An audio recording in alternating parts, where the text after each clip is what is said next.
الصلاة والسلام على رسول المسدد المصطفى الأمجد المحمود الأحمد أبي القاسم محمد.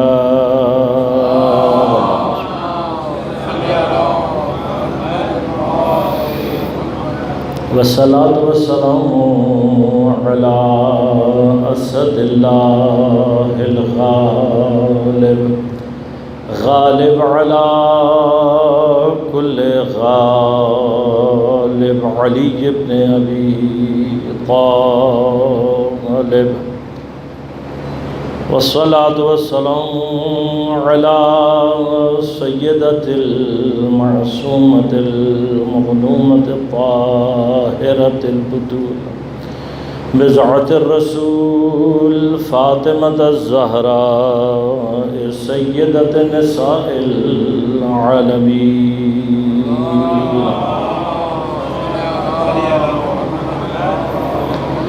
والصلاة والسلام على الحسن المجتبى والحسين المظلوم وأهل بيته الطيبين الطاهرين المعصومين المظلومين المنتجبين المنتخبين، لا سيما بقية الله في الأراضين روحي وأرواح العالمين لتراب مقدمه الفداء، ولعنة الله على أعدائهم أجمعين. أما بعد، قال الله تعالى في كتابه الكريم: بسم الله الرحمن الرحيم. ولا تقولوا لمن يقتل في سبيل الله أموات بل أحياء ولكن لا تشعرون. سلامات. اللهم صل على محمد وعلى محمد وعجل فرجهم. مومنین کرام، سامعین محترم، عزیزان گرام قدر، موت و حیات اور مفہوم شہادت کے عنوان سے ہماری گفتگو کا سلسلہ جاری ہے۔ موضوع پر گفتگو کے لیے سورہ مبارکہ بقرہ کی 154 نمبر آیت کو آپ کی خدمت میں سرنامہ کلام کے طور پر تلاوت کیا۔ پروردگار ارشاد فرما رہا ہے: وَلَا تَقُولُوا، اور مت کہو، لِمَن يُقْتَلُوا فِي سَبِيلِ اللَّهِ، ان لوگوں کے لیے جو اللہ کے راستے میں قتل کر دیا۔ کیا نہ کہو ان کے لیے امواتن، کہ وہ مردہ ہیں، بل احیاء، بلکہ زندہ ہیں، ولکن لا تشعرون، لیکن تمہیں ان کی حیات کا شعور اور ادراک۔ کل میں نے آپ کی خدمت میں ایک مرحلہ عرض کیا کہ کچھ حقائق ایسے ہیں کہ جن کی طرف قرآن، نبی اکرم صلی اللہ علیہ وآلہ وسلم، ائمہ اطہار علیہم السلام، دین یہ چاہتا ہے کہ انسان اس کی طرف متوجہ ہو، اور یہ دنیا مادی ایک وسیلہ ہے کہ جس کے ذریعے سے ہم نے در واقع ان حقائق کائنات کو درک کرنا ہے جو اصل کائنات ہیں، جو اصل وجود ہے۔ یہ مادی دنیا، یہ مادی جسم، یہ مٹیریل ورلڈ ایک ٹرانزیکشنری پیریڈ ہے۔ اس کے اندر جو اس مرحلے تک داخل ہو جاتا ہے، وہاں تک پہنچ جاتا ہے، وہ ایمانی اعتبار سے اتنا ہی خدا کے نزدیک، اور جو جتنا پیچھے رہ جائے گا، قیامت اور اس کے مراحل اس کے لیے اتنے ہی سخت ہوتے چلے جائیں۔ لہذا شیطان اس پورے مرحلے میں جو چیز چاہتا ہے وہ یہ کہ انسان کو ان حقائق کے مقابلے میں، ان سے جو کائنات کی اصل اور حقیقت ہے، اس سے غفلت میں رکھے۔ جتنا انسان غفلت میں رہے گا، جتنا اپنی مادی لذات اور شہوات اور نفس کی خواہشوں میں الجھا رہے گا، اتنا وہ قیامت، کائنات کے اصل حقائق، ایمان، عالم ملکوت، ان تمام جتنے بھی مراحل ہیں ان سے وہ دور رہے۔ دوسری جانب اللہ تبارک و تعالی نے تمام انبیاء، تمام ائمہ، تمام اولیاء، تمام اوصیاء، تمام کتب، تمام ان چیزوں کو کس لیے بھیجا؟ کہ وہ بار بار انسان کو اس غفلت سے نکال کر اس کی حقیقت اور اس کے کمال کی طرف اسے متوجہ کرتے رہے۔ لہذا رحمان اور شیطان کے درمیان جو جنگ ہے، اس میں شیطان کا کام ہے سلانا اور غافل کرنا، رحمان کے نمائندوں کا کام ہے بیدار کرنا اور ہوشیار کرنا۔ لہذا اگر ہم بیدار ہو جائیں گے، اگر ہم ہوشیار ہو جائیں گے، تو یقیناً متوجہ ہو جائیں گے ان حقائق کی طرف جو ہماری اصل ہے، جو انسان کا کمال ہے، کہ ان کو درک کرنے کی صلاحیت انسان اپنے اندر رہتا ہے۔ لہذا پروردگار ہمیں ہماری عقل کو، ہماری سوچ کو، قرآن کا اپنا ایک ہدف کیا ہے؟ انسانوں کے اندر بیداری ایجاد کرنا۔ بیداری کا ایک راستہ کیا ہے؟ کہ انسان کو متوجہ کیا جائے کہ جو تم سوچ رہے ہو حقیقت ویسی نہیں۔ تو پروردگار نے اشارے فرمایا، ہمارے کامن کانسیپٹس کو قرآن نے چیلنج کیا، اس لیے کہ یہ ہوتا ہے، یہ انسانی سائیکالوجی ہے، نفسیات ہے، انسان کی طبیعت انسان ایسا ہے کہ جب میں آپ کسی چیز کے اوپر بلیو کرتے ہوں، کوئی آ کر اس سے ہٹ کر بات کرے، تو جتنا بتانے والے کے اوپر آپ کا ایمان قوی ہوگا، اتنا ہی جلدی آپ متوجہ ہوں گے۔ اب خود خدا انسان کو آ کر وحی کے ذریعے سے، پیغمبر کے ذریعے سے متوجہ کر رہا ہے کہ دیکھو جو تم یہ چیزیں سوچ رہے ہو یا جو تم نے سمجھی ہوئی ہیں، ایسے نہیں ہیں۔ اب جب ایسے نہیں ہیں تو کیسے ہیں؟ یہ وہ مرحلہ ہے جو ہم نے اور آپ کو طے کرنا ہے۔ لہذا کل میں نے آپ کی خدمت میں عرض کیا کہ ہمارا موت اور حیات، لائف اینڈ ڈیتھ کے متعلق جو کانسیپٹ ہے، وہ اگر غلط نہ بھی ہو تب بھی نہایتاً محدود اور ناقص ضرور ہے۔ جس کو ہم موت سمجھتے ہیں، شاید کسی ایک مرحلے میں اس کو موت کہا بھی جا سکتا ہو، لیکن میں نے عرض کیا جو کانسیپٹ ہمارے ذہن میں ہے وہ بہت ہی محدود اور ناقص۔ اب اس کانسیپٹ کے مقابلے پر جب قرآن اپنا کانسیپٹ پیش کرتا ہے، تو جب تک ہم اس کو سمجھ لینے کی اہلیت اپنے اندر پیدا نہیں کریں گے، تب تک ہمیں قرآن کی بات سمجھ میں نہیں آئے گی۔ لہذا کل میں نے آپ کی خدمت میں مثال عرض کی، ہمارے نزدیک ہر مقتول مردہ ہی ہوتا ہے، لیکن قرآن نے کہا کہ نہیں، جو میرے راستے میں مارا جائے گا وہ مردہ نہیں، بل احیا، بلکہ وہ زندہ ہے۔ اب کیسے زندہ ہے؟ آیا وہ زندگی کو درک کیا جا سکتا ہے یا نہیں؟ یہ کچھ مراحل ہیں جو انشاءاللہ ہم طے کریں گے، لیکن قرآن نے ہمیں پہلے ہی اسٹیپ پر بتا دیا، یہ کہہ کر کہ وَلَٰكِن لَا تَشْعُرُونَ، تم ان کی حیات کا شعور اور ادراک نہیں، تمہارے کانشیس میں نہیں ہے۔ اس کا معنی کیا ہے؟ آیا اس کا معنی یہ ہے کہ اگر ہمارے کانشیس میں نہیں ہے تو ہم اس کو درک ہی نہیں کر سکتے یا نہیں؟ اس سے مراد یہ ہے کہ اگر اس مرحلے کو سمجھنا چاہتے ہو، اپنے شعور کو، اپنے کانشیس کو ترقی دو۔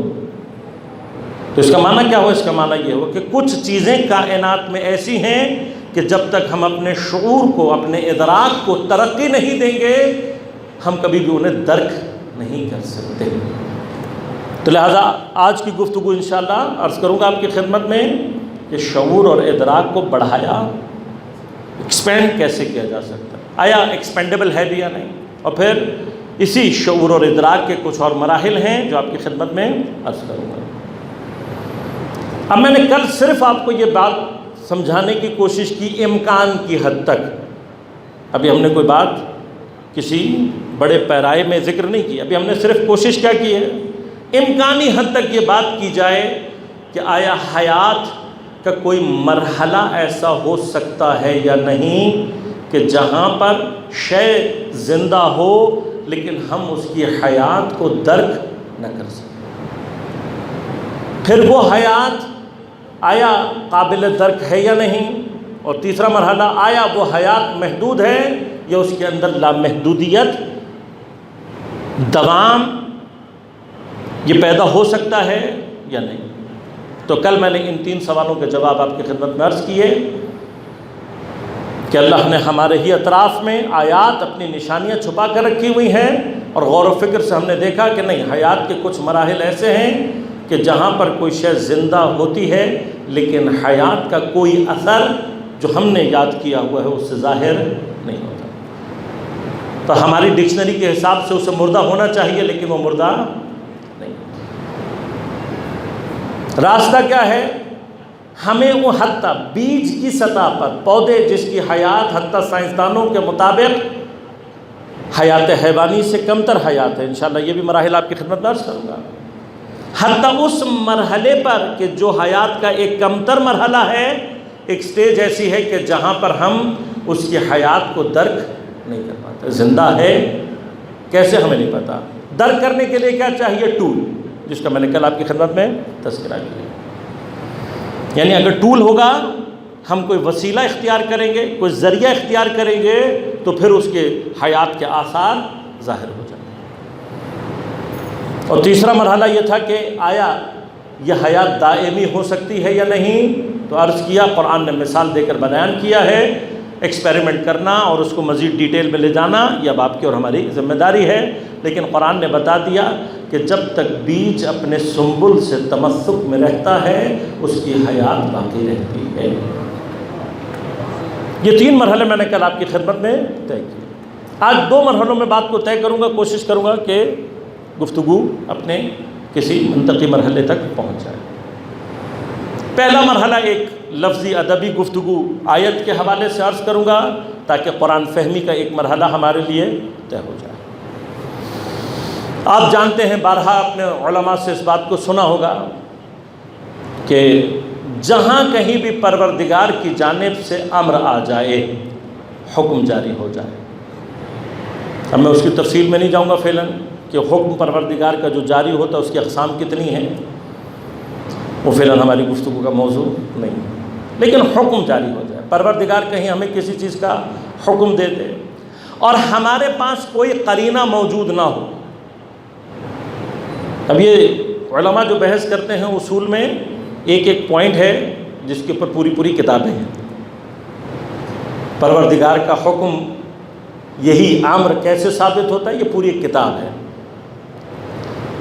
قرینہ کسے کہتے ہیں، قرینے کی اقسام کیا ہوتی ہیں، اپنی جگہ پوری بحث ہے، لیکن میں بہت آسان کر کے کوشش کروں گا مطلب آپ تک پہنچا سکوں.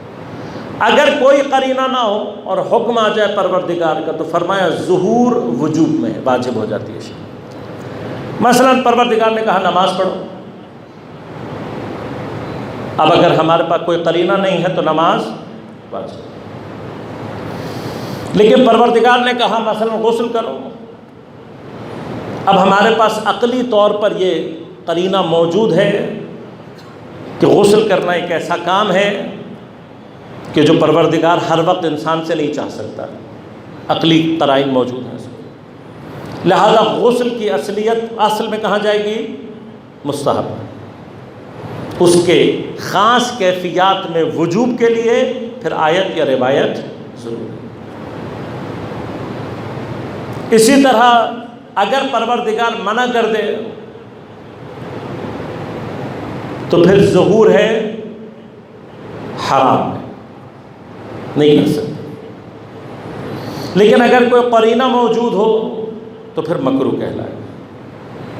یہ طریقہ ہے قرآن، آیات، روایات اور عقل کے ذریعے سے احکام کو استخراج کرنے کا. یہ بہت آسان سا میں نے راستہ آپ کی خدمت میں بھی عرض کیا.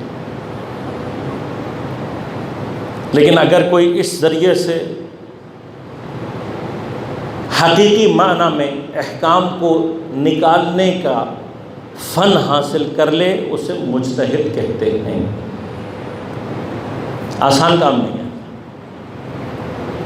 لہذا مجتہد کو کیا ہوتا ہے؟ تمام آیات، تمام روایات، تمام قرائن عقلی کو ملحوظ خاطر رکھتے ہوئے یقین کے ساتھ فتویٰ دینا ہوتا ہے کہ میری نظر میں یہ شے واجب ہے یا نہیں۔ لہذا بعض مسائل میں آپ نے دیکھا ہوگا کہ فقہاء خاموشی اختیار کرتے ہیں۔ اب ہمارے ہاں پبلک اس کا معنی کیا لیتی ہے؟ کہتی جی ہمارے مجتہد نے تو فتویٰ نہیں دیا، اس لیے ہمارے لیے جائز ہے۔ وہاں پیچھے کل حالانکہ اسی مجتہد نے یہ کہا ہوا ہے کہ اگر میں کسی مسئلے میں خاموش ہوں اور کوئی اور مجتہد اس شے کے بارے میں مثلا حرام کا فتویٰ دے دے تو حتیٰ میرے بھی مقلدین کے لیے کیا ہے؟ احتیاط مستحب میں اس شے کو ترک کرنا ضرور ہے۔ لیکن ہم اپنے لیے شارٹ کٹ تلاش کر رہے ہوتے ہیں۔ ہم کہتے ہیں جی میرے مجتہد نے تو فتویٰ نہیں دیا۔ اچھا کیوں نہیں دیا؟ آپ لوگ کہتے ہیں بھائی آغا صاحب انہوں نے کیوں نہیں دیا؟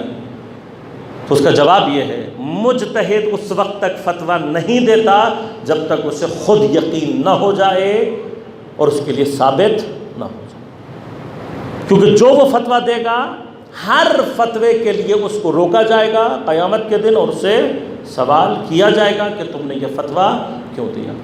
کسی ایک فتوے میں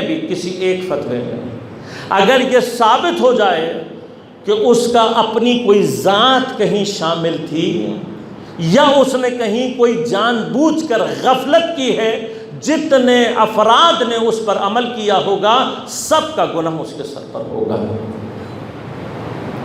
لہذا مجتہد بننا آسان کام نہیں۔ خوب اب اس آیت میں زیادہ تفصیل میں نہیں جاؤں گا۔ اس آیت کے اندر پروردگار کیا فرما رہا ہے؟ وَلَا تَقُولُوا، نہیں مت کرو۔ ہمارے پاس کوئی بھی قرینہ نہیں ہے، بلکہ جو قرینہ ہے وہ اس کی حمایت میں ہے، مقابل پر نہیں۔ مت کہو مردہ بل احیا، بلکہ زندہ ہیں۔ جب زندہ ہیں تو زندہ کو مردہ کہنا جائز ہے؟ نہیں جائز۔ انشاءاللہ اپنے مقام پر عرض بھی کروں گا اور دلائل کے ساتھ عرض کروں گا کہ کیوں کہنا جائز ہے۔ لیکن ابھی ابتدائی طور پر اگر کوئی زندہ ہو تو اسے مردہ کہنا جائز نہیں ہے۔ پس وہ جو ہے قرینہ وہ حمایت میں۔ جب قرینہ حمایت میں آ گیا تو ولا تقولوا کا معنی کیا ہے؟ نہیں کا ظہور ہوتا ہے حرام میں۔ اس کا معنی کیا ہوا؟ اس کا معنی یہ ہوا کہ پروردگار کے نزدیک شہداء اتنے زندہ ہیں کہ پروردگار ان کے متعلق لفظ موت کو حرام قرار دے رہا ہے۔ خدا جانے کتنے زندہ ہیں، خدا جانے یہ حیات کا کون سا مرحلہ ہے کہ جہاں پر پروردگار کیا کہہ رہا ہے؟ خبردار مت کہنا۔ اس نہ کہنے کا معنی کیا ہے؟ ان کے لیے لفظ مردہ، لفظ موت ان کے لیے استعمال کرنا پروردگار کے نزدیک کیا ہے؟ حرام۔ خوب اب یہاں تک تو گفتگو سمجھ میں آتی ہے، بات سمجھ میں آتی ہے کہ آپ کسی فعل کو حرام قرار دیں، لیکن کیا کوئی مرحلہ ایسا ہے فقہ میں کہ جہاں آپ یہ کہیں کہ جی فلاں گناہ کے بارے میں سوچنا حرام ہو؟ البتہ منع ہے، جو منع ہے وہ اخلاقی اعتبار سے منع، اس لیے کہ حضرت امیر المومنین علی ابن ابی طالب علیہ السلام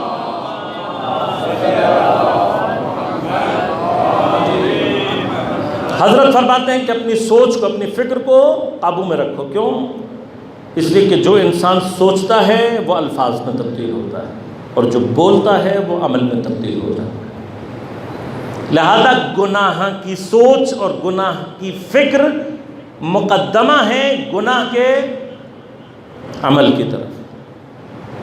لہذا اپنی سوچوں کو، اپنے ذہنوں کو کنٹرول کریں۔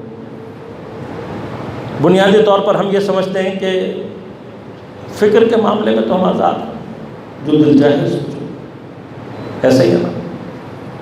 لہذا ہم اپنی سوچ کے معاملے میں بہت ہی آزاد ہیں۔ ہم کہتے ہیں ٹھیک ہے سوچ رہا ہوں میں، سارا دن ہی کچھ نہ کچھ سوچتے رہتے ہیں، آتے جاتے بائک پہ سوچ رہے ہوتے ہیں۔ دین کیا چاہتا ہے؟ دین نہیں، اس چیز کی بھی دین اجازت نہیں دیتا۔ کیوں؟ انشاءاللہ کبھی فرصت رہے گی تو تفصیل سے عرض کروں گا۔ شیطان کے ورود کا جو راستہ اللہ تبارک و تعالی نے اس کو عطا کیا ہے وہ اسی سوچ کے ذریعے سے. تو انشاءاللہ کبھی شیطان شناسی موضوع رہا، شیطان کو بھی تو پہچاننا چاہیے نا کہ شیطان کون ہے. بحث ہے یہ شیطان کیا ہوتا ہے. ہم جب شیطان کہتے ہیں تو ایک ہی شخصیت ہمارے ذہن میں آتی ہے، جبکہ قرآن کہتا ہے من الجنۃ والناس، جن بھی شیطان ہو سکتے ہیں، انسان بھی شیطان ہو سکتے ہیں. پھر یہ سوال بھی ہے کہ کون سا شیطان زیادہ خطرناک ہوتا ہے، جن شیطان زیادہ خطرناک ہوتا ہے یا انسان شیطان زیادہ خطرناک ہوتا ہے. یہ مباحث ہے، کبھی انشاءاللہ موقع رہا شیطان شناسی پہ گفتگو کی تو تفصیل سے آپ کی خدمت میں عرض کروں. خدا کیا کہہ رہا ہے؟ واحد طاقت جو شیطان کو عطا کی ہے اللہ نے، وہ کیا ہے؟ اپنی آواز کے ذریعے سے وَاسْتَفْزِزْ، ان کو بہکا اپنی آواز کے ذریعے سے. واحد طاقت جو اللہ نے اس کو دی ہے، ہم سمجھتے بہت پاورفل بنا دیا اللہ نے اس کو، نہیں. قرآن نے بارہا اس کو یہ کہا ہے کہ اس کا جو مکر و فریب ہے وہ بہت کمزور ہے، اور ہے بھی، انشاءاللہ میں عرض کروں گا. آپ نے جہاں شیطان کے ورود کا دروازہ بند کر دیا تو شیطان آپ کا کچھ نہیں کر سکتا. شیطان کے ورود کے دو راستے ہیں. ایک راستہ شک اور شبہ کہلاتا ہے عقیدے میں، اور دوسرا راستہ ہماری بلا وجہ کی سوچ ہے. یہ دو راستے ہیں. اگر ہمارا عقیدہ اتنا مضبوط ہو کہ اس کے اندر شک اور شبہ کی دراڑ پیدا نہ ہو، شیطان کبھی بھی ہمارے عقیدے کو خراب نہیں کر سکتا. دوسرا راستہ کیا ہے؟ اپنی سوچوں کو کنٹرول کرنا. ہم سمجھتے ہیں یہ ہمارے لیے ضروری نہیں ہے، جو مرضی سوچتے جاؤ. جب سارا دن ہم اپنی سوچوں کو آزاد رکھتے ہیں اور شیطان کے حوالے کر کے رکھتے ہیں، تو اس کے بعد ہم یہ امید رکھتے ہیں کہ ہم جب نماز میں کھڑے ہوں گے تو ہمارا تمرکز ہمیں حاصل ہو جائے گا. یہ آپ کی خوش فہمی. آپ چاہتے ہیں کہ نماز میں حضور ذہنی باقی رہے. نماز سے پہلے جتنا آپ اپنی سوچ کنٹرول کرنے میں کامیاب ہو جائیں گے، اتنا نماز کے دوران خود بخود آپ کا تمرکز اور کنسنٹریشن بڑھنا شروع ہو جائے گی. اب اس کے راستے ہیں، اس کے طریقے ہیں، انشاءاللہ کبھی مرحلہ رہا تو عرض کروں گا آپ کی خدمت میں. لیکن سوچ کے بارے میں عام طور پر ہمارا رویہ کیا ہے؟ ہم کہتے ہیں جی اچھا فرض کریں اگر میں نے کسی گناہ کے بارے میں سوچ لیا، تبھی وہ سوچ تو گناہ نہیں حساب ہوتی. ایسے ہی نا. اور پھر میں نے عرض کیا فکر کے معاملے میں تو ہم آزاد ہیں. البتہ کچھ فکریں، افکار جن کے بارے میں مثلا کہا گیا ہے، کوئی الگ بحث ہے کہ یہ کہا جائے کہ جی افکار کو قید نہیں کیا جا سکتا، وہ مرحلہ الگ ہے. مثلا جیسے فیض احمد فیض صاحب کو جب جیل میں ڈالا، قید کر دیا، پابندی لگا دی، نہ کاغذ نہ قلم نہ لکھنے کو کچھ، ہر چیز پر پابندی لگا کے جیل میں ڈال دیا. تو فیض صاحب نے گربائی کہی تھی کہ متاع لوح و قلم چھن گئی تو کیا غم ہے. ہاں، کاغذ اور قلم کی دولت، نوجوان ساتھیوں کے لیے ترجمہ کر دوں کیونکہ ان کو ذرا گاڑی اردو سمجھ میں نہیں آتی. متاع کہتے ہیں دولت کو. متاع لوح و قلم، کاغذ اور قلم، کاغذ اور قلم کی دولت. متاع لوح و قلم چھن گئی تو کیا غم ہے کہ خون دل میں ڈبولی ہیں انگلیاں میں نے. کہ خون دل میں ڈبولی ہیں انگلیاں میں نے، اور زباں پہ مہر لگی ہے تو کیا کہ رکھ دی ہے ہر ایک حلقہ زنجیر میں زباں میں نے. اب وہ الگ مرحلہ ہے، ہم اس سے بحث نہیں کر رہے. ہم اس سوچ کی بات کر رہے ہیں جو ہماری اور آپ کی ہی کنٹرول نہیں ہوتی. لیکن قرآن واحد مقام ایسا ہے شہداء کی حیات کا جہاں پہ حتیٰ سوچ کے لیے ارشاد فرماتا ہے سورہ مبارک آل عمران میں، وَلَا تَحْسَبَنَّ الَّذِينَ قُتِلُوا فِي سَبِيلِ اللَّهِ أَمْوَاتًا بَلْ أَحْيَاءٌ عِندَ رَبِّهِمْ يُرْزَقُونَ. اور خبردار، جتنی سختی اللہ نے قول کے مرحلے پر نہیں لگائی ہے، اس سے زیادہ سختی سوچ کے مرحلے پر لگائی ہے.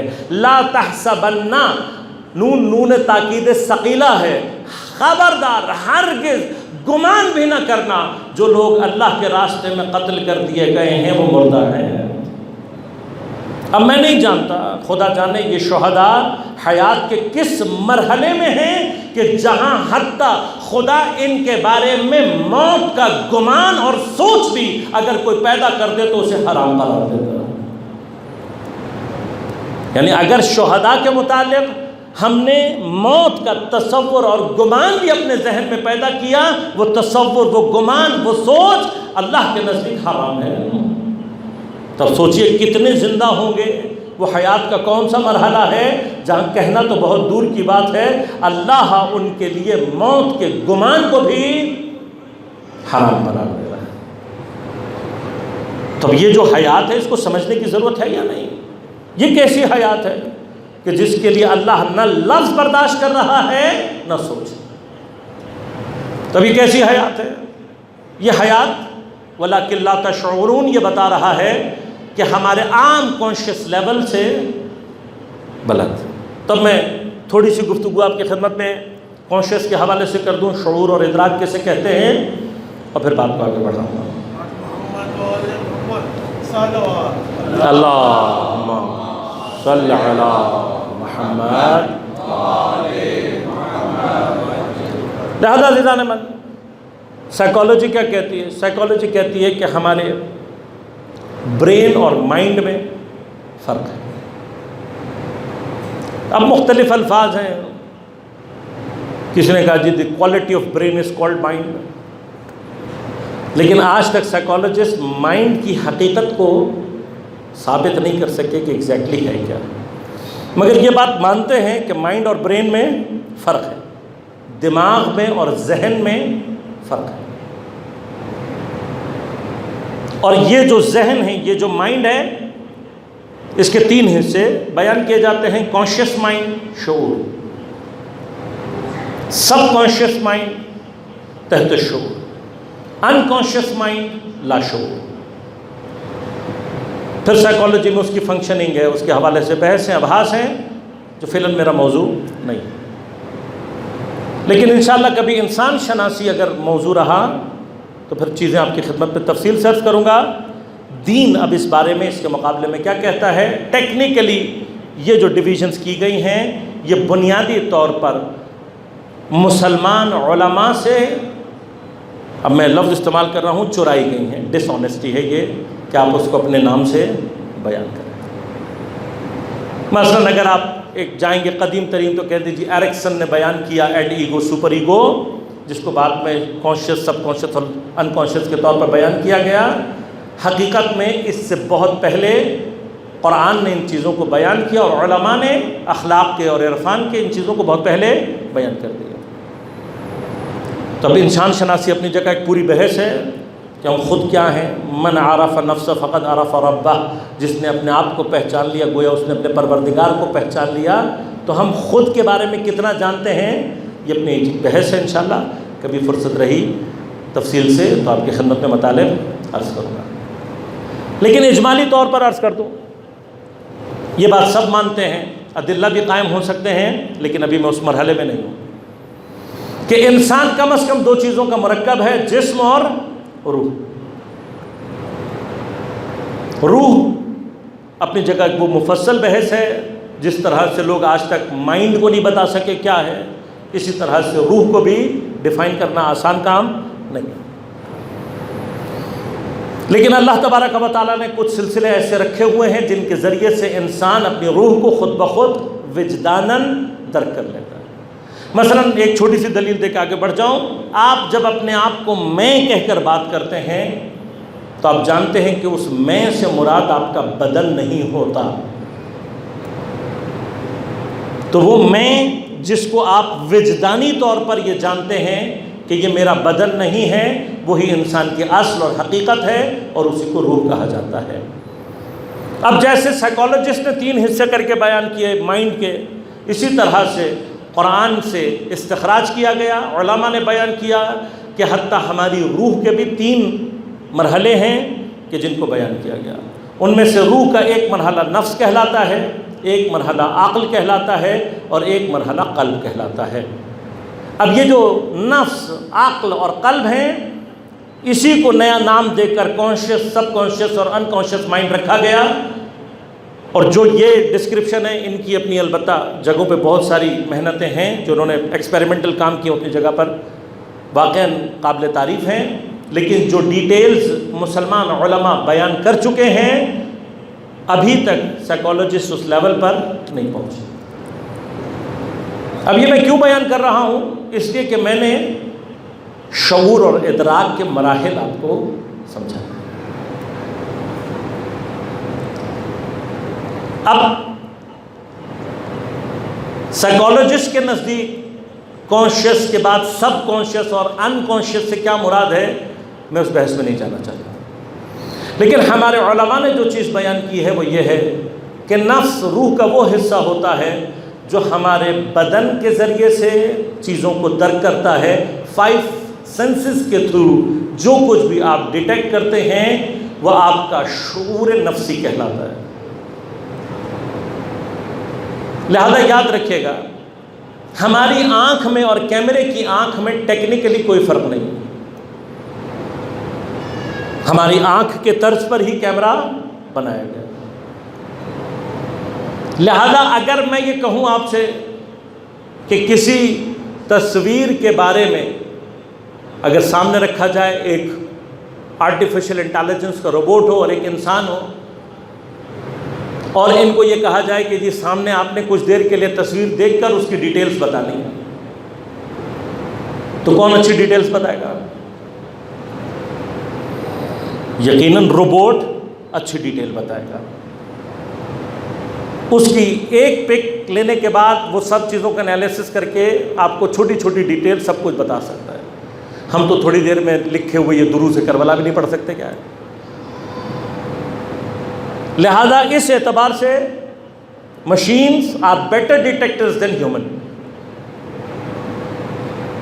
تو ہیومن کی سپیریورٹی کہاں ہے؟ انسان کہاں سے افضل اور اشرف ہوتا ہے؟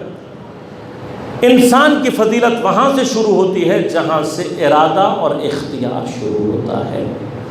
اب آپ جتنی مرضی کوشش کر لیں، جب تک آپ نے انٹیلیجنس کے ساتھ آرٹیفیشل کا لفظ لگایا ہوا ہے، وہ کبھی بھی صاحب ارادہ اور اختیار نہیں ہو سکتی۔ لہذا انشاءاللہ کبھی بحث رہے گی اور ارادے پر میں نے بحث کی تو پھر وہاں پر آپ کو تفصیل سے بتاؤں گا کہ خدا کا ارادہ کیا ہوتا ہے، ہمارے ارادے کی حیثیت اور اوقات کیا ہے، اور آیا انسان کو صاحب اختیار شے بنا سکتا ہے یا نہیں، اصلاً امکان ہے یا نہیں۔ تو یہ بحث انشاءاللہ کبھی فرصت رہی اور موضوع ارادہ رہا تو آپ کی خدمت میں عرض کروں۔ لیکن اب فرق کیا ہے؟ فرق یہ ہے، آپ کا روبوٹ ڈیٹیلز تو بتا سکتا ہے آپ کو، لیکن یہ فیصلہ نہیں کر سکتا کہ تصویر اچھی ہے یا بری، پسند آئی ہے یا نہیں۔ کیوں؟ اس لیے کہ خود انسان کے لیے آج تک پسند اور ناپسند کا کوئی معیار قائم ہو ہی نہیں سکا۔ ابھی تک جو شکل آپ کو بہت اچھی لگتی ہے، کوئی بات ایسی ہو سک جائے گی کہ وہی آپ کو دنیا کی بدترین اور قابل نفرت ترین شکل لگنے لگے۔ بہت خوبصورت آدمی ہے، بہت خوبصورت عورت ہے، لیکن اگر قاتل معصوم ہو تو جتنی خوبصورت پہلے لگ رہی تھی اتنی ہی بری۔ تو ہے کوئی پسند کا ناپسند کا معیار آپ کے اندر؟ ہمارے اپنے لیے نہیں ہے۔ تو جب ہم نہیں سمجھ سکتے تو ہم اس کو کیا سمجھائیں گے؟ ہمارے اندر جو چیز اچھے اور برے کا فیصلہ کرتی ہے اس کا تعلق ہماری روح سے ہے، آنکھ سے نہیں۔ لہذا ایک بحث ہے انشاءاللہ، کبھی عرض کروں گا کہ خواب دوسری دلیل ہے جو روح کے اوپر دلالت کرتی ہے۔ جب انسان بغیر آنکھ کے دیکھتا ہے، بغیر کان کے سنتا ہے، بغیر زبان کے چکھتا ہے، تب متوجہ ہوتا ہے کہ میری اس آنکھ کے پیچھے دیکھنے والی شے کچھ اور ہے، اصل ڈیٹیکٹر کوئی اور۔ یہ بحث کیوں کر رہا ہوں؟ تاکہ آپ کو یہ سمجھا سکوں کہ شعور اور ادراک کے مراحل کیا ہیں۔ اب نفس جو کچھ بھی ڈیٹیکٹ کرتا ہے وہ انہی 5 سینسز کے تھرو ڈیٹیکٹ کرتا ہے۔ لہذا اگر کوئی ایک ہماری حس بند ہو جائے تو انسان اس فیلڈ کے اندر شعور کے مرحلے میں زیرو پر آ جاتا ہے۔ لہذا اگر خدا نہ خواستہ کوئی شخص پیدائشی نابینا ہو، آپ اس کو رنگ کبھی بھی نہیں سمجھا سکتے۔ جس نے رنگ نہیں دیکھا اسے آپ رنگ کبھی سمجھا نہیں سمجھتے۔ اور ویسے بھی we can never define colours, ہم کبھی بھی کلرز کو ڈیفائن نہیں کر سکتے۔ اگر آپ کے اندر اہلیت ہے تو مجھے کل آ کر بتا دیجیے گا کہ لال رنگ کیا ہوتا ہے، ہرا رنگ کیا ہوتا ہے، نیلا رنگ کیا ہوتا ہے، خود ہی معلوم ہو جائے گا۔ لہذا عزیزان من، یہ ڈیٹیکشن کا ایک مرحلہ ہے۔ اس کے اوپر دوسرا مرحلہ ہے عقل کا۔ نفس سے جو کچھ بھی حاصل ہوتا ہے اس کے ذریعے سے عقل قوانین تیار کرتی ہے، عقائد کو تیار کرتی ہے۔ لہذا عقل میں جو چیز آپ کے مثلا میتھمیٹکس کے سوالات ہیں، جو فارمولا آپ میتھمیٹیکلی سالو کر رہے ہوتے ہیں، بظاہر آپ آن پیپر کر رہے ہوتے ہیں، لیکن ہوتا کہاں ہے؟ آپ کی عقل کے مرحلے میں۔ اور اس طرح کی بہت ساری چیزیں ہیں، جتنے بھی قوانین ہیں، چاہے وہ فزکس کے ہوں، چاہے وہ سائنس کے ہوں، چاہے وہ اسلام کے ہوں، دین کے ہوں، عقل کے ہوں، فلسفے کے ہوں، ان سب کی جگہ کہاں ہے؟ عقل۔ اس سے اوپر درک کا مرحلہ کہلاتا ہے قلب، جس لیول تک پہنچنے کے لیے ہمیں بہت محنت کی ضرورت ہے۔ دیکھیے میں چھوٹا سا مرحلہ آپ کی خدمت میں عرض کرتا ہوں۔ کیا عقل کے مرحلے میں سارے انسان برابر ہوتے ہیں؟ کیا سب کی انٹلیکٹ اور انٹیلیجنس لیول برابر ہوتا ہے؟ نہیں ہوتا، بلکہ ایک بڑی تعداد افراد کی وہ ہے جس کا انٹلیکٹ اور انٹیلیجنس لیول نیچے ہوتا ہے۔ تو اپنے نفس کے مراحل کی حد تک وہ شارپ ہو سکتے ہیں، ان کے اندر کوالٹیز ہو سکتی ہیں، لیکن ان کی عقلی کوالٹیز ضعیف ہوتی ہیں۔ اگر آپ چاہتے ہیں، مثلا اگر آپ نے کچھ بھی نہ پڑھا ہوتا تو کیا تب بھی آپ کی عقل اتنی ہی مضبوط ہوتی؟ نہیں ہوتی نا۔ آپ نے علم حاصل کیا، آپ نے محنت کی، آپ نے کوشش کی، تو کیا ہوا؟ اب آپ کا عقل کا جو معیار ہے، انٹلیکچل لیول، آپ کا انٹیلیجنس لیول اوپر چلا گیا۔ تو جب عقل کا مرحلہ بغیر محنت کے حاصل نہیں ہوتا تو قلب کے ادراکات کا مرحلہ بھی بغیر محنت کے حاصل نہیں ہوتا۔ سب سے زیادہ مشکل مرحلہ اپنے قلب کے ادراکات کو اپنے دیکھیں، میں آپ کو چھوٹا سا مسئلہ، ابھی آپ یہاں پر مثلا کسی بھی عام مزدور کو جا کر کوئی عقلی مسئلہ سمجھانا چاہے، سمجھ میں آئے گا؟ آخر میں کہے گا بھائی معاف کر دو، مجھے مزدوری کرنے دو، نہیں سمجھ میں آئے گا۔ اسی طرح سے جیسے عقل کے مرحلے میں اسے سمجھ میں نہیں آ رہا، اسی طرح سے قلب کے مرحلے میں اکثریت زیرو پہ کھڑی ہوتی۔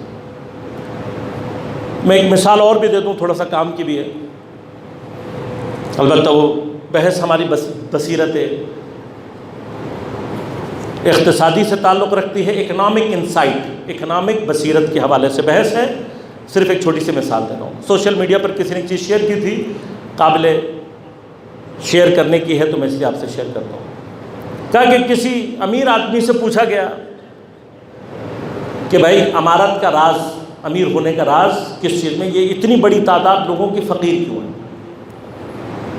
تو اس نے کہا میں تمہیں ایک مثال دیتا ہوں، پھر اس کے بعد سمجھاؤں گا۔ اس نے کہا بتاؤ۔ اس نے کہا اگر بندر کے سامنے کیلے، کچھ کیلے اور کچھ ڈالرز رکھ دو تو بندر کیا اٹھائے گا؟ کیوں؟ اس لیے کہ وہ کبھی درک ہی نہیں کر سکتا، سمجھ ہی نہیں سکتا اس بات کو۔ ہی کین نیور انڈرسٹینڈ، کبھی سمجھ میں نہیں آئے گا اس کو کہ میں ان ڈالرز کے ذریعے سے بہت سارے کیلے خرید سکتا ہوں، کبھی سمجھ میں نہیں آئے گا اس کو۔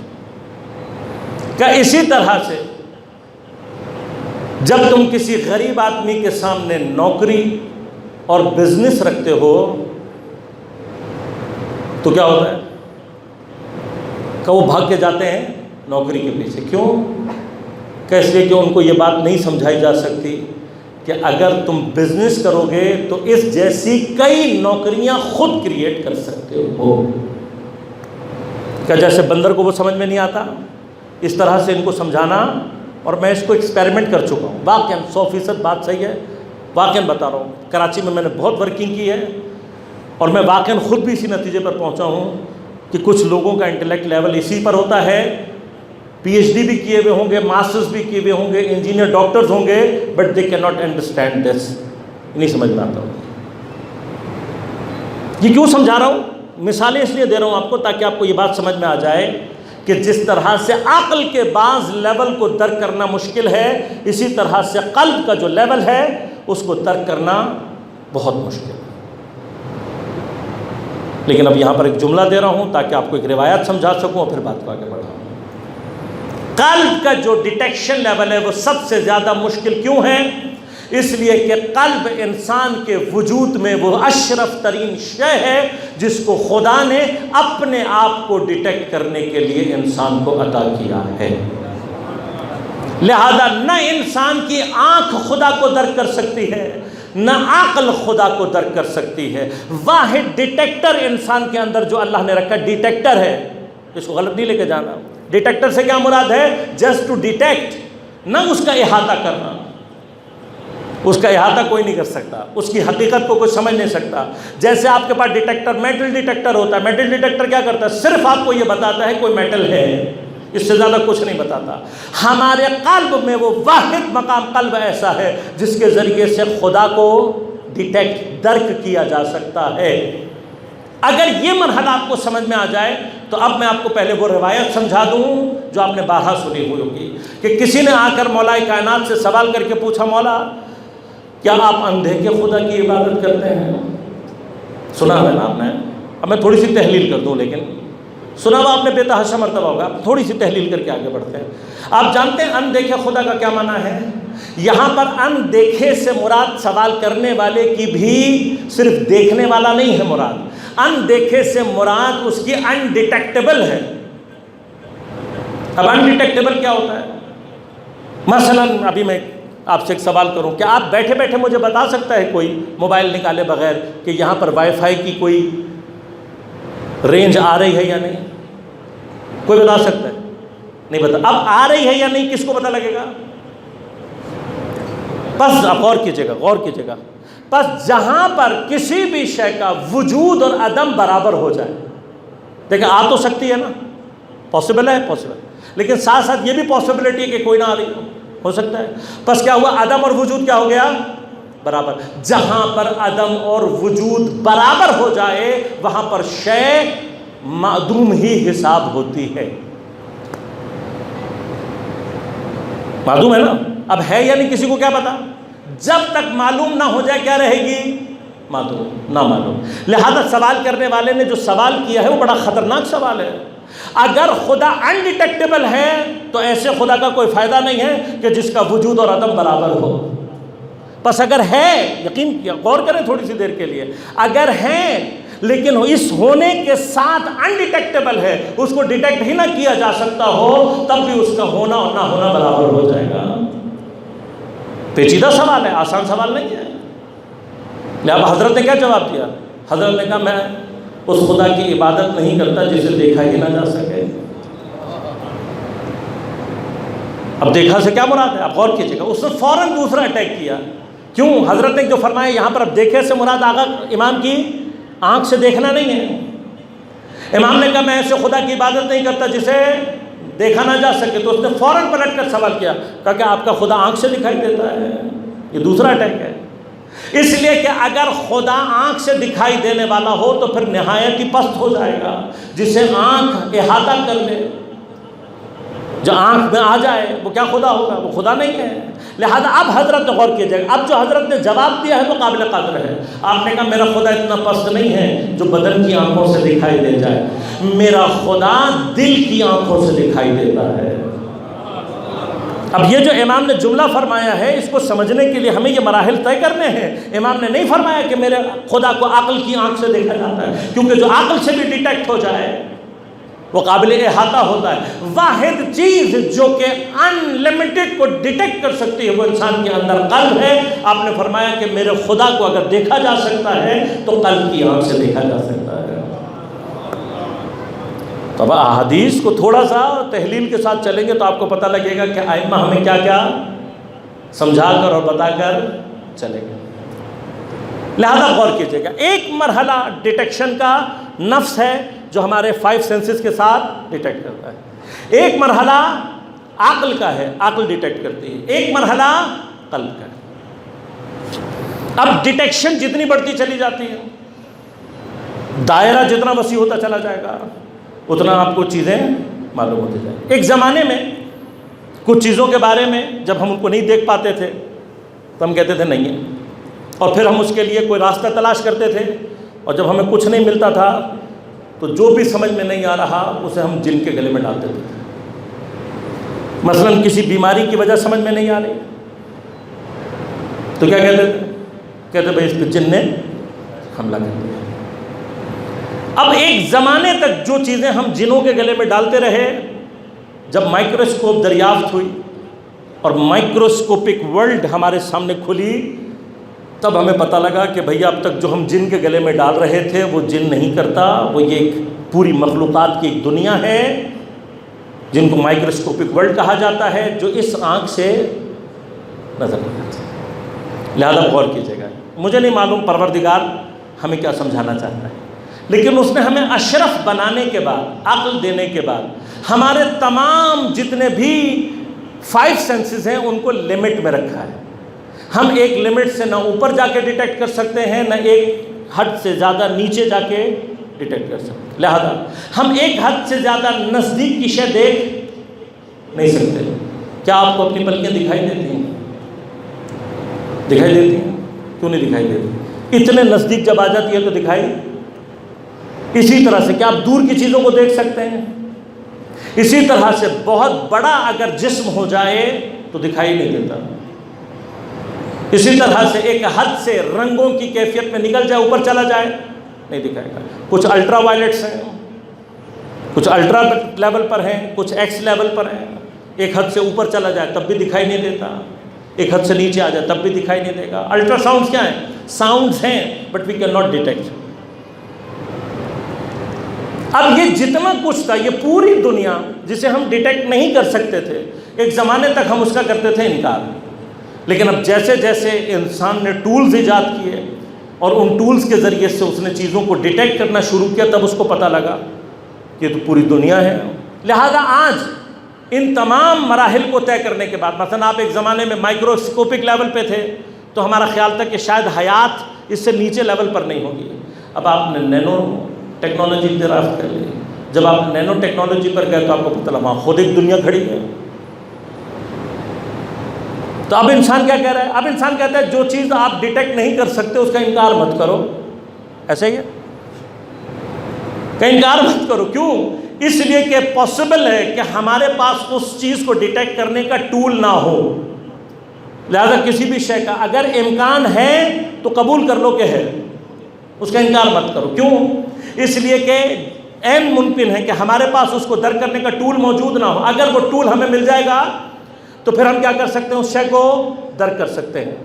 اب غور کیجیے گا، اسی مرحلے پر، اسی مٹیریل کانشسنس کے مرحلے پر اللہ نے ایک کام اور کیا کیا؟ ایک کام اور یہ کیا کہ پروردگار نے کچھ چیزیں ایسی رکھتی ہیں کہ جن کو ہم ڈیٹیکٹ کر ہی نہیں سکتے جب تک کہ ٹول نہ ہو۔ دیکھیے، جو بات سمجھانا چاہتا ہوں پہلے اس کو واضح کر دوں، پھر بات کو آگے بڑھاؤں گا۔ ایک ٹول ہے جس کا میری سائٹ سے تعلق ہے، وہ ٹول جتنا مضبوط ہوگا دیکھے گی میری آنکھ۔ ایسا ہی ہے، دیکھے گی تو میری آنکھ نا۔ جو چیز میں سن نہیں سکتا اس کا تعلق میرے کان سے، میں ٹول ڈیولپ کروں گا، سنے گا کون؟ کان۔ لیکن کچھ چیزیں ایسی ہیں کہ جو ہم صرف اور صرف ٹول سے ڈیٹیکٹ کر سکتے ہیں، ہمارے اندر ان کو ڈیٹیکٹ کرنے کی کوئی چیز اور کوئی صلاحیت موجود نہیں ہے۔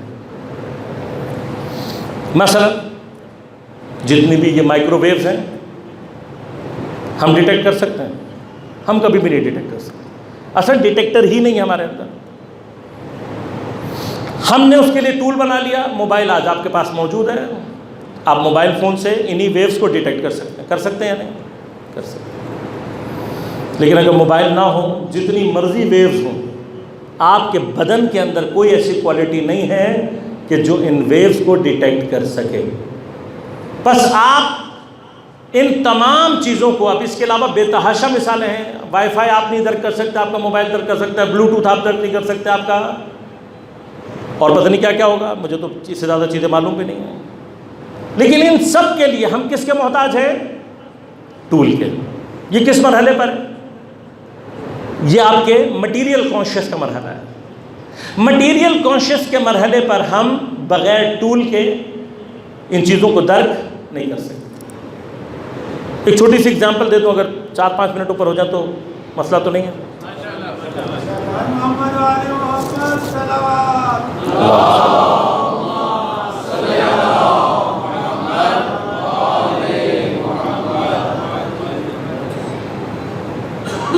مثلا یہ جو بھی ہمارے ہاں کامنلی یوز جی پی ایس سسٹم ہے،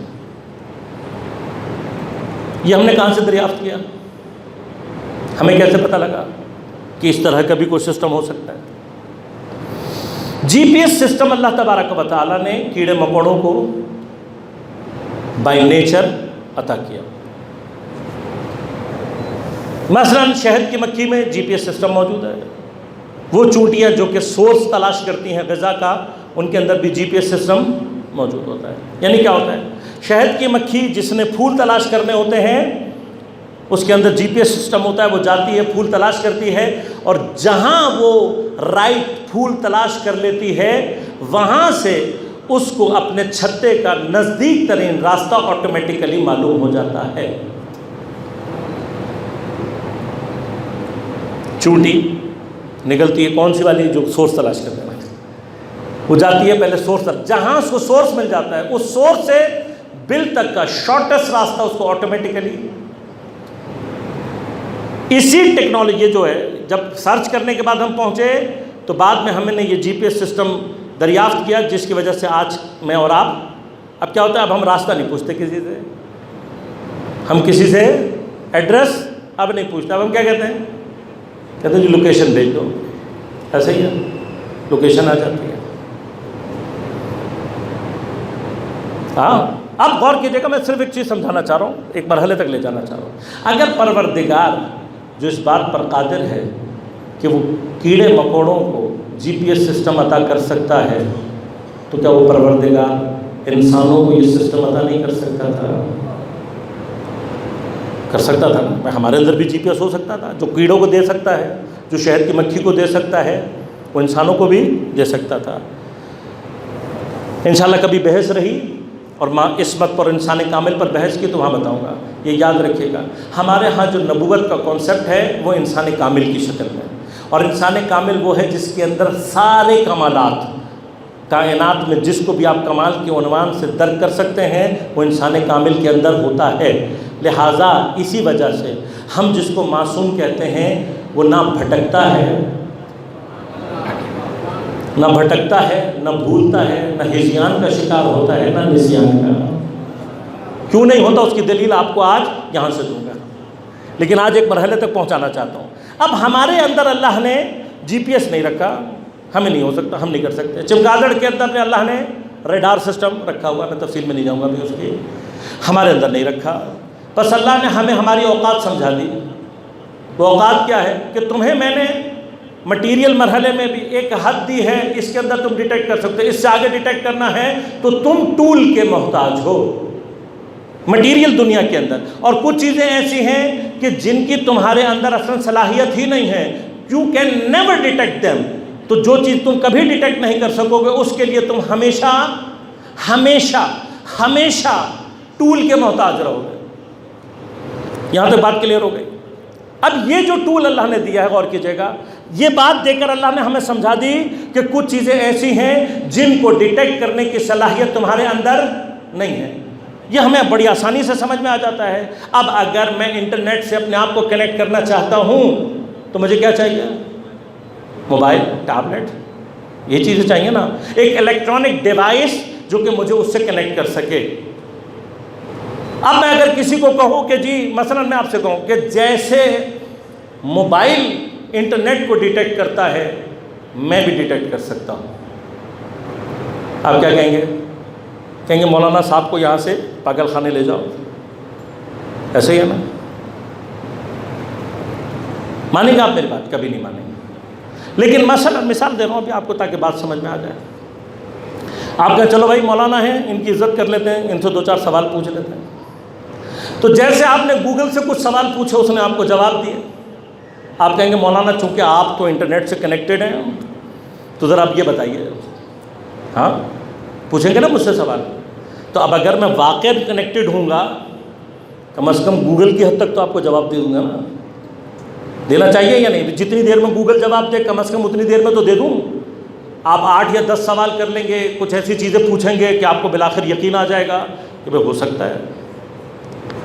پھر تو یقین آ جائے گا نا، کچھ نہ کچھ تو آ ہی جائے گا.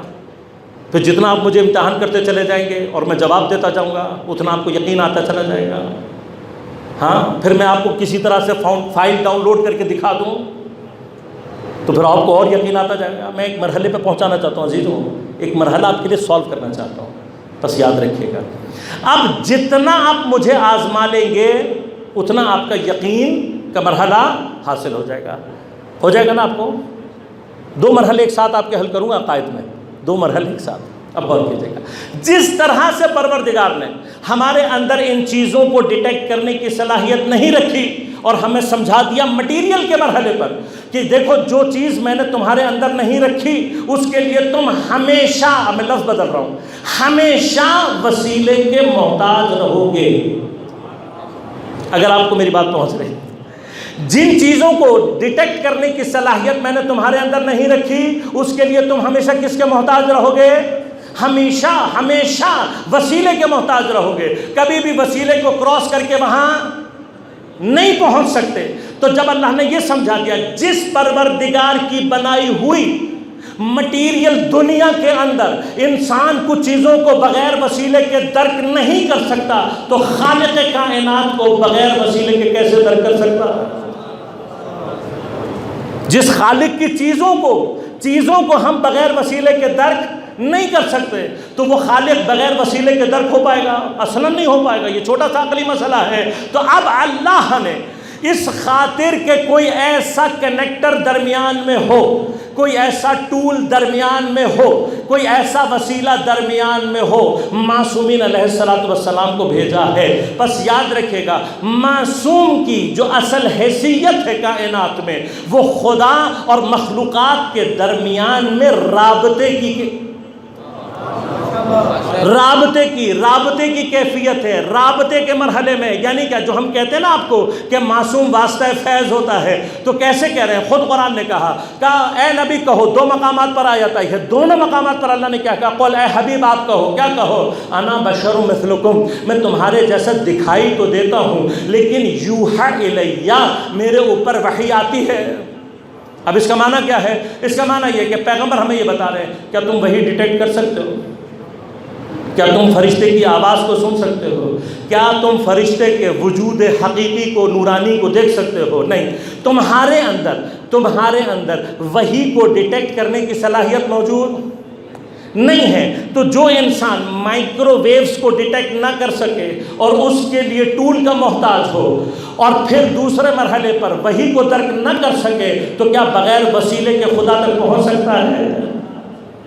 میں انٹرنیٹ تک تو پہنچ نہیں سکتا تو خدا تک کیسے پہنچوں گا؟ اب مرحلہ بس آخری اور آپ کی زحمتوں کو تمام کروں یہیں پر. مرحلہ کیا؟ مرحلہ یہ آپ کا جو یہ جی پی ایس ہے، یہ جتنا بھی سسٹم ہے جس کے تھرو آپ انٹرنیٹ سے کنیکٹڈ ہیں اور آپ کے بہت سارے مسئلے مسائل نوجوان ہم سے زیادہ بہتر جانتے ہیں نا، اس لیے کہ عالم انٹرنیٹ جو ہے اس کی اہمیت یہ نوجوان ہم سے زیادہ جانتے ہیں. ہم تو ہماری تو ایج گزر کے ہمیں پتہ ہی نہیں کیا چیز ہے یہ. ہماری اور آپ کی ایج نہیں ہے یہ جو جوان ہے نا ان کو پتہ ہے کہ وہ عالم انٹرنیٹ، ہاں ورلڈ ہے نا بھائی، ابھی میٹاورس تیار ہو رہی ہے نا آپ کے لیے، وہ شیطان کی دنیا ہے. اللہ نے تمہارے لیے عالم ملکوت رکھا ہے. جس طرح سے یہ عالم انٹرنیٹ ہے اسی طرح سے دنیا کے اوپر عالم ملکوت ہے. جس طرح سے ہمارے اور آپ کے ذہنوں میں اب یہ کانسیپٹ تیار ہو گیا ہے کہ آپ انٹرنیٹ کے عالم کے ذریعے سے دنیا کی بہت ساری چیزوں کو کنٹرول کر سکتے ہیں یا نہیں کر سکتے؟ ہاں کر سکتے. بالکل اسی طرح یا اسی انداز سے اس کائنات کا جو ذرہ ذرہ ہلتا ہے وہ عالم ملکوت کے ذریعے سے کنٹرول ہوتا ہے۔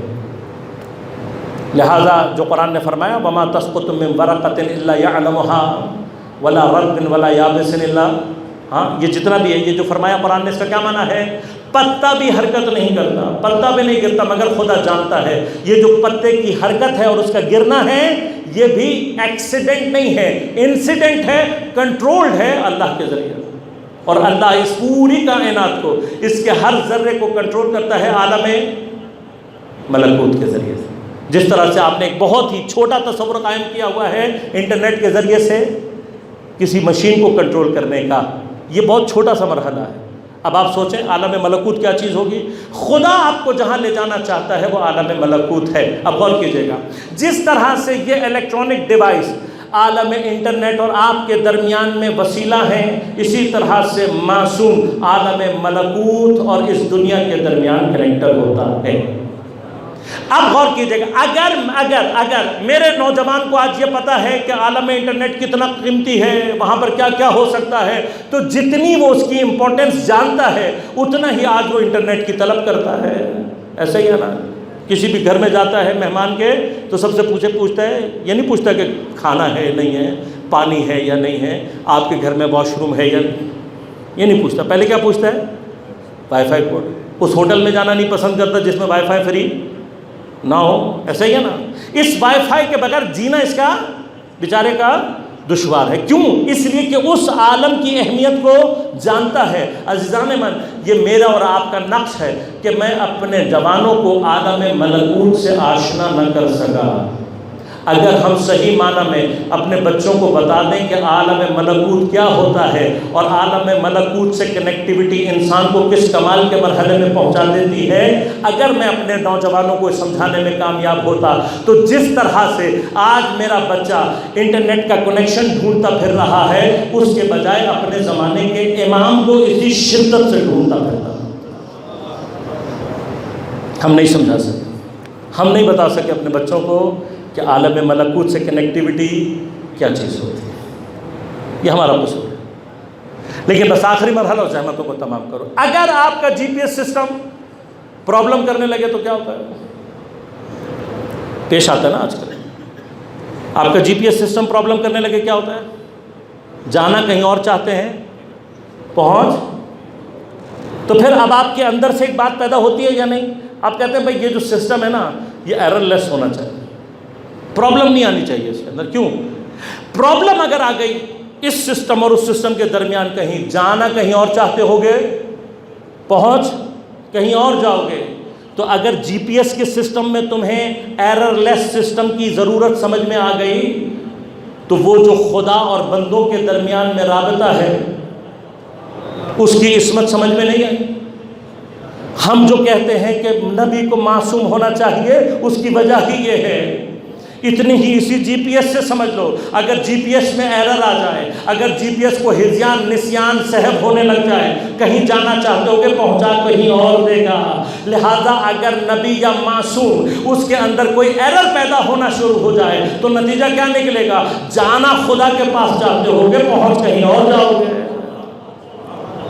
لہٰذا ہم جو امامت کے لیے پیغمبر کے بعد عصمت کے قائل ہیں، اس کی دلیل ہی یہ ہے کہ خدا اور بندوں کے درمیان جو رابطے کا سسٹم ہے اسے ایرر لیس ہونا چاہیے، ورنہ جانا انسان خدا کے پاس چاہتا ہوگا، اگر غیر معصوم کے پاس پیچھے چلے تو کہاں پہنچے گا؟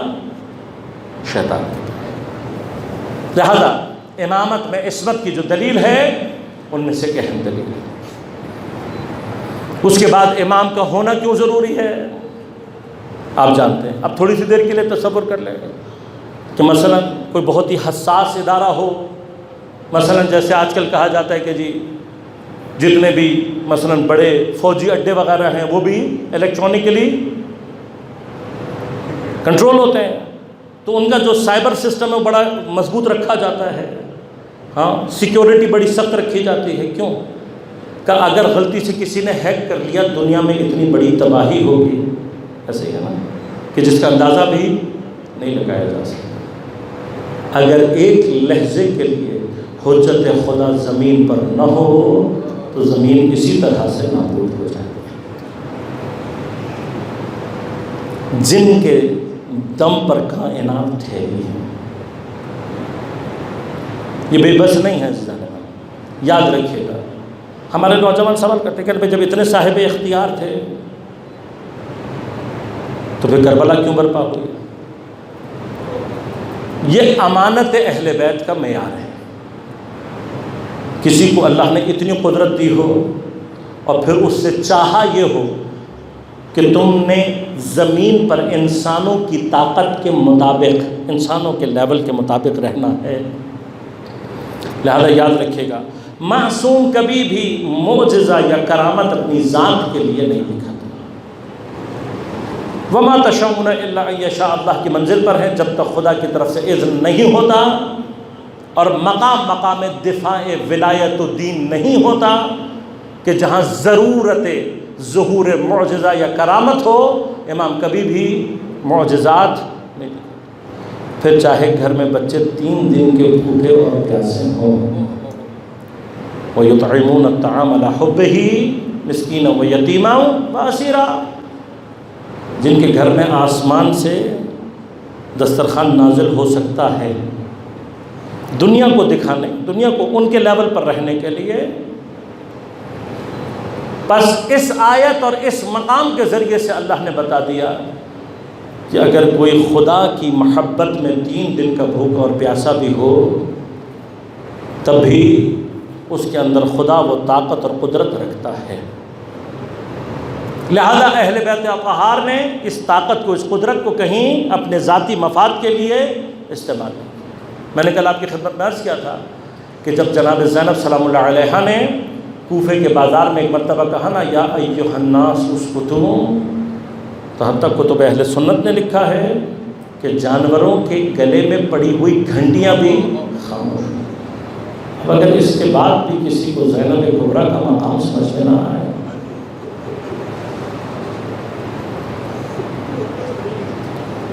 بازاروں میں سے خطبہ دیتی ہوئی بیوی ملعون کے دربار میں پہنچ گئی۔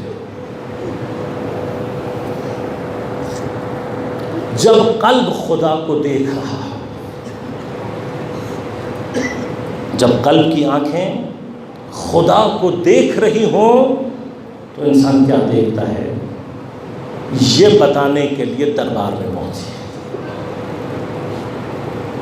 ابن زیاد ملعون بیٹھا ہوا ہے منبر پہ اور اہل بیت اطہار، نبی کی ذریت، زمانے کا امام قید و بند میں سامنے کھڑا۔ ملعون زخم زبان پہنچانے کے لیے تانے کی زبان استعمال کر کے کہتا ہے دیکھا خدا نے تمہارے ساتھ کیا کیا۔ میری بیوی نے ایک بڑا فصیحانہ جواب دیا، پلٹ کر کہتا ہے تو پھر تم نے خدا کو کیسا پایا؟ ایسا جواب دیا میری بیوی نے کہ جو تاریخ میں آج تک یزیدیت کے چہرے پر تماچا ہے۔ اس قید کی حالت میں، اس سربرہنگی کی حالت میں، اس اسارت اور قیدی کی حالت میں پلٹ کر کہتی ہے ما رأیت الا جمیلا، میں نے تو سوائے جمال کے کچھ دیکھا ہی نہیں۔ عزیزان من، یہ رویت چشم نہیں ہے، یہ رویت عقل نہیں ہے، یہ سیدہ زینب کا قلب ہے جو خدا کو دیکھ رہا ہے، اور جب دیکھ رہا ہے تو سوائے جمال کے کچھ دکھائی ہی نہیں۔ اے کاش کبھی موقع ملے تو سیدہ کے قدموں پہ سر رکھ کر ایک مرتبہ یہ کہوں بی بی ہم جیسے اندھوں کا ہاتھ پکڑ کے ہمیں بھی دکھا دو کیا دیکھ رہی تھی، کیا جمال دکھائی دے رہا ہے۔ کبھی غور کیا آپ نے کس حالت میں ہے یہ جو کہہ رہی ہے ما رأیت الا جمیلا؟ یہ منزل کیا ہے؟ کبھی غور کیا ہے؟ یہ جملے اس وقت کہہ رہی ہے جب پوری کربلا دیکھ کر آ چکی ہے۔ خدا جانے اس کو خدا کیسا دکھائی دے رہا ہے کہ علی اکبر کے سینے میں لگی ہوئی سنا اسے جمال الہی دکھائی دے رہی ہے۔ قاسم کے بدن کے ٹکڑے جسے جمال الہی دکھائی دے رہے ہیں۔ اون و محمد جیسے بیٹوں کے لاشیں جمال الہی دکھائی دے رہے ہیں۔ عباس کے کٹے ہوئے بازو جمال الہی دکھائی دے رہے ہیں۔ جس کو علی اصغر کا کٹا ہوا گلا جمال الہی دکھائی دے رہا ہے، جس کو حسین کے ٹکڑے ٹکڑے لاش جمال الہی دکھائی دے رہی ہے، جس کو اپنی بے ردائی جمال الہی دکھائی دے رہی ہے، جس کو اپنی اسارت بازاروں اور درباروں کا جانا جمال الہی دکھائی دے رہا ہے۔ ایک چھوٹا سا خطبہ ہے جو میری بیوی نے دیا، اور اسی دربار میں موجود لوگوں میں سے ایک شخص ہے جو امیر المؤمنین کا صحابی ہے، نام ہے عبداللہ ابن عفیف اولی، امام کا سپاہی رہا، جب کوفے میں حضرت تھے تو آپ کے ساتھ جنگوں میں گیا، ایک آنکھ جمل میں دوسری صفین میں۔ عبداللہ کہتا ہے میں نے کئی مرتبہ مولا کائنات سے کہا، مولا تم تو ٹھوکر مار کے مردہ زندہ کر دیتے ہو، اپنا دست مسیحائی میری آنکھوں میں پھیر کر مجھے بینا کر دو۔ تو حضرت فرماتے تھے عبداللہ تیرے لیے نابینا رہنا بہتر ہے۔ عبداللہ کہتے ہیں مجھے حضرت کی یہ بات سمجھ میں نہیں آتی کہ عبداللہ تیرے لیے نابینا رہنا بہتر۔ اس دن جب دربار میں میری بیوی نے خطبہ دیا، عبداللہ موجود تھا۔ ایک مرتبہ اپنے ساتھ بیٹھے ہوئے شخص کا زانو ہلا کر کہتا ہے کیا زمانہ 20 سال پیچھے پلٹ گیا ہے؟ کہ نہیں عبداللہ، وہی زمانہ ہے جس میں تو موجود ہے۔ پھر تھوڑی دیر بعد دوبارہ زانو ہلا کر کہتا ہے کیا قیامت برپا ہو گئی ہے؟ کہتا ہے عبداللہ کیسی باتیں کر رہا ہے، نہ زمانہ پیچھے گیا ہے نہ قیامت آئی ہے۔ عبداللہ ایک مرتبہ رو کر کہتا ہے خدا کی قسم میرے یہ کان دھوکہ نہیں کھا سکتے، میرے کان میں علی کی آواز آ رہی ہے، میرے کان میں علی کی آواز آ رہی ہے۔ اس نے کہا عبداللہ یہ علی نہیں ہے، علی کی علی بیٹی کی آواز ہے۔ تو یہ سنت ہے۔ ایک مرتبہ رو کر کہتا ہے مولا اب سمجھ میں آیا کہ آپ نے کیوں کہا تھا کہ عبداللہ تیرے لیے نابینا رہنا بہتر ہے۔ ارے خدا کا شکر ہے کہ عبداللہ نابینا ہے، علی کی بیٹی کو بڑے دربار میں نہ دیکھ سکا۔ اس کے بعد ایک مرتبہ امامے کو زمین پر پھینکا، سر پیٹ کر رونے لگا، پھر کھڑے ہو کر ایک مرتبہ ابن زیاد کے سامنے کھڑا ہو گیا اور احتجاج کرنے لگا۔ بس جب یہ مرحلہ ابن زیاد نے دیکھا، ایک مرتبہ گھبرا کر اپنے سپاہیوں کی طرف اشارہ کیا۔